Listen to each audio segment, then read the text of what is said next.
Perkembangan banjir di Sepitang, tren pemindahan penduduk terjejas dilaporkan meningkat. Setakat 8 malam tadi, 91 penduduk daripada 43 keluarga ditempatkan di Pusat Pemindahan Sementara PPS Dewan SK Padang Berampah. Berdasarkan laporan Sekretariat Jawatankuasa Pengurusan Bencana Negeri Sabah, mereka terdiri daripada penduduk dari 7 buah kampung yang terjejas banjir. Antaranya Kampung Kawang Baru, Sindumin Baru, Kawang Lama, Seri Menanti dan Luagan. PPS SK Padang Berampah mula diaktifkan pada pukul 12.30 hari pada Rabu. Manakala satu lagi pusat pemindahan iaitu PPS Dewan SMK Padang Berampah turut diaktifkan pada pukul 6.40 petang. Kita mengharapkan apabila mangsa-mangsa ini dipindahkan supaya mangsa yang lain akan berjaga-jagalah. Sebab kita tidak pasti bagaimana keadaan banjir yang mungkin akan terus bertambah atau macam mana. Itu kita tidak pasti. Ya, selepas ini kita akan mengedarkan makanan kepada mangsa banjir inilah.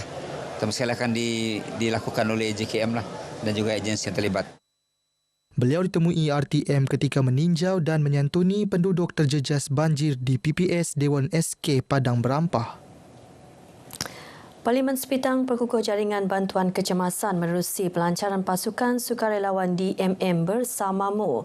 Inisiatif itu berfungsi sebagai unit respons pantas bagi menjamin kebajikan penduduk di Dun Lumadan dan Sindumin terutama ketika menghadapi bencana. Pasukan sukarelawan ini akan bertindak sebagai unit sokongan kepada agensi keselamatan sedia ada seperti PDRM, APM, Jabatan Bomba dan Penyelamat serta pejabat daerah. Ini adalah merupakan sebagai tanda kebersamaan kita khususnya di kawasan sini di Lumadan dengan ADUN dan juga agensi yang lain lah. Dan insya-Allah usaha ini akan bermula untuk kita mengadakan pelbagai program dan kita sedia maklum pengurusi sukarelawan ini Adinda Cikgu Abdul Sani telah memulakan gerak kerja untuk program sukarelawan ini pertama sekali dalam ziarah pesakit sama ada di hospital ataupun di kawasan mukim lah. Pasukan tersebut dianggotai 51 individu daripada pelbagai latar belakang kerjaya dan kemahiran teknikal. Ianya mempermudahkan urusan masyarakat setempat lah. Contoh baru-baru ini apabila berlaku musibah banjir, kita telah meminta rakan-rakan ahli sukarelawan untuk bantu turunkan barang daripada lori, untuk bantu agihkan barang-barang bakul makanan itu kepada penduduk setempat lain. Bagi mendepani cabaran geografi Sabah yang luas serta risiko aktiviti jenayah di laluan tikus, Agensi Penguatkuasaan Maritim Malaysia mempertingkat pemantauan di perairan negeri ini. Faktor geografi dan pulau kecil sering dijadikan lokasi transit aktiviti jenayah termasuk penyeludupan barang terlarang serta barangan bersubsidi. Untuk kesiapsiagaan ketika operasi itu, kita ada rotation kapal RPV dan kita akan membuat pembahagian kapal dan bot untuk beroperasi. Jadi pada masa yang sama keadaan laut dia tidak akan lopong lah sebab kita buat pengiliran kapal supaya kapal itu sentiasa saja beroperasi di laut. Selain operasi penguatkuasaan, Maritim Malaysia turut mengekalkan kesiapsiagaan 24 jam bagi operasi mencari dan menyelamat SAR. Komitmen berterusan ini memastikan keselamatan perairan Sabah sentiasa terpelihara daripada sebarang ancaman jenayah rentas sempadan dan kecemasan di laut. Desa Botani Tun Puat Stephen akan dibangunkan sebagai ekor pelancongan berasaskan komuniti. Ia berpotensi sebagai model komuniti hijau bandar yang baharu di Sabah, sekaligus memperkukuh imej Kota Kinabalu sebagai bandaraya progresif dan mesra alam. Pembantu Menteri kepada Ketua Menteri Datuk Johnston Bangkuai berkata pembangunan Desa Botani dirangka sebagai sebuah komuniti berdaya huni yang mengutamakan kualiti hidup, kesejahteraan sosial dan persekitaran hijau. Ini merupakan satu penambahbaikan dari segi tarikan-tarikan eco pelancongan. Can you imagine within the city pun ada eco pelancongan. Orang punya pikiran eco pelancongan ini di luar bandar, tapi within the city itself. So this is a very good initiative by the BKK and credit to kita punya mayor dan juga pengurusan di BKK yang telah mengilhamkan konsep ini. Sementara itu, Mayor Bandaraya Kota Kinabalu, Datuk Seri Dr. Sabin Samita berkata, projek itu turut melibatkan penyusunan semula kawasan penempatan yang telah didiami lebih 30 tahun. Sebenarnya rumah tu memang sudah sedia ada sana sebab diorang sudah tinggal sana lebih 30 tahun. Ya, jadi kita cuma nak upgrade dia punya jalan raya, and then kita akan bekalkan elektrik dan air secara rasmilah mengikut peraturan yang ditetapkan oleh Jabatan Air dan SASP. Mereka ditemui media pada majlis penyerahan watikah pelantikan Jawatankuasa Pengurusan Desa Botani di Kota Kinabalu.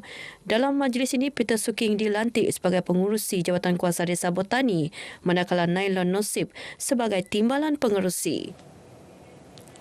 Susulan projek kompleks sukan Tongot yang terbengkalai sejak tahun 2019, kontraktor baharu akan dilantik dalam masa terdekat bagi meneruskan semula pembinaan. Saya pun terasa terkejutlah apabila melihat sendiri keadaan padang ini yang saya rasa belum ada lagi bentuk kompleks sukan lah, dan ini amat mengecewakan saya, dan saya berharap perkara ini tidak akan berlaku di masa akan datang. Sementara itu, Adun Kuamut Datuk Mas Yung Bana berharap agar pembangunan projek itu disegerakan demi manfaat golongan belia di kawasan berkenaan. Menteri baru kita, kami mendapat respon yang baik, dan mudah-mudahan dengan kedatangan yang berhormat Datuk Menteri ini akan dapat melegahkan kerisauan dan keluhan semua rakyat di Dun Kuamut, khususnya para belia yang sekian lama telah menanti-nantikan sebuah kompleks sukan, sebuah kemudahan sukan untuk mereka beriadah. Jika sebelum ini peniaga kecil-kecilan di Kampung Merampung Keningau mencari rezeki di tepi jalan dengan kemudahan terhad, kini dengan wujudnya tamu desa madani, mereka dapat mencari rezeki dalam keadaan selesa. Tamu Desa Madani Kampung Merampung dibina menerusi peruntukan Kementerian Pembangunan Usahawan dan Koperasi memberi manfaat kepada golongan peniaga selain usahawan mikro. Inilah kami tunggu-tunggu selama ini, sebab sebelum ini kami ada tamu juga pasar bangunan tamu yang lama tapi tidak muat, dan hari ini kita dapat bangunan yang baru dan mudah-mudahan ada tambahan bangunan yang lain akan datang. Sekarang selesa sudahlah berniaga, kalau sudah kena pasang begini kan tidak payah lagi pakai kanopi. Selesa sudah berniaga lah. Kalau dulu jauh sikit tempat berniaga, sekarang ada sudah yang dekat. Nah, syukurlah. Sebelum ini kami berjalan-jalan menjual lah. Ya, itulah. Semoga orang ramai tahu tempat-tempat sini, kawasan sini di Merampung lah. Ya, kasih ramai-ramai di sini. Okey. Nah, datanglah membeli sini, okey? Sebagai pembeli, rasa selesa lah, tidak berlumpur, semua senang untuk membeli, lebih kemas. Kadang-kadang kalau kuat angin ke hujan, kita pembeli pun berlari mencari tempat mau bertapuk kan. Majlis perasmian Tamu Desa Madani ini disempurnakan Pembantu Menteri Kewangan Datuk Ishak Datuk Ayub yang juga Adun Bingkor. Tamu Desa Madani ini siap sepenuhnya pada Januari lalu. Inilah satu inisiatif dan juga usaha pihak-pihak tertentu, pihak kampung, pihak koperasi dan juga kerajaan yang telah mengadakan satu bangunan yang selesa dan juga boleh mempromosi makanan-makanan, sayur-sayuran, tempatan dan juga kraftangan-kraftangan produk-produk yang dibuat di kawasan Dun Bingkor ini. Datuk Ishak berharap Tamu Desa Madani pada setiap hari Rabu ini membantu meningkatkan pendapatan usahawan tempatan lebih 50 orang serta merancangkan aktiviti ekonomi setempat.